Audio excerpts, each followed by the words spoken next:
Joining us live now from the district of Wayanad in Kerala is Devendra Singh Tak from the Indian Red Cross. Devendra, thank you so much for being with us. I just wonder if you might just bring us up to date with your understanding of some of the figures and all of this. We're hearing perhaps as many as 1 million people have been displaced by these floods.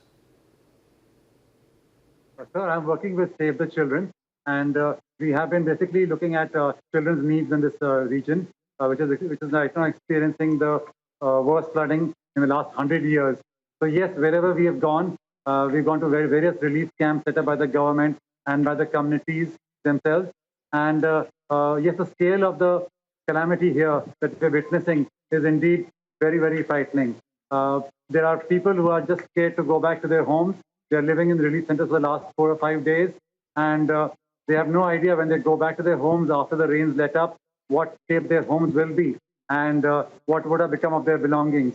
So, though Kerala is known to be one of the most developed states of the country, there are a lot of tribal population here, and these people are the ones who are the most affected.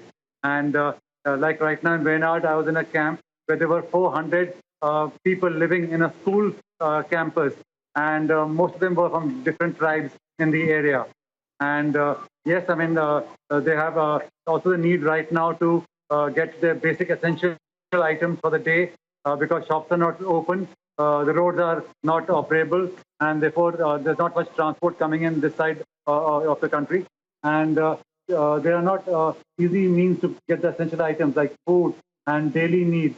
So they're depending wholly upon government support in the government-run centers in the schools, and in some places where the communities got together and also opened camps in schools, and some people have even opened up their homes for their neighbors. Devendra, what are the meteorologists, the weather forecasters, what is their prognosis? I mean, is this going to get worse before it gets better? We've been hoping for the last 2 days that the rains let up, and as you can see even right now where I'm standing, it is raining, and it's been raining continuously through the day. The severity of the rain has come down. The forecast is always saying that the rain will stop now, and this week, the coming week, will be one with less rain. And what we have definitely seen is that the water levels have begun to recede, and that's very good news. So we're hoping that the rain lets up completely and people are able to overcome their fear and can go back to their homes and start rebuilding their lives with the support of the central and state government, with the help of corporates and also NGOs like Save the Children.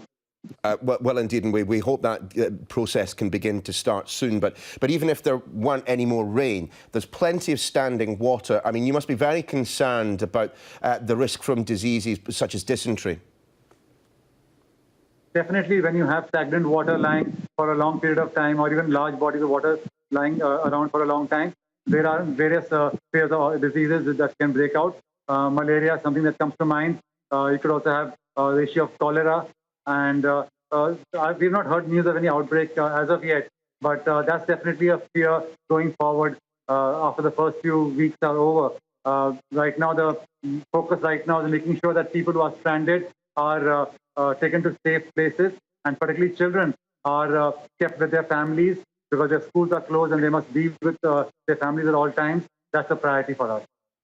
We're talking, of course, huge numbers here, hundreds of thousands minimum, potentially millions of people who are in need of clean water. I mean, how much of that is able to get through at the moment? Well, at this point of time, we see people consuming their regular water supplies. As you know, the water supply has not been cut off. So they are, able to get water, I believe.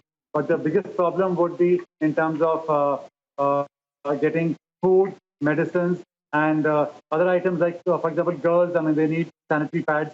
So, these are some of the daily requirements that would be required by families who are been living out of their homes for many days now. That's home for a few more.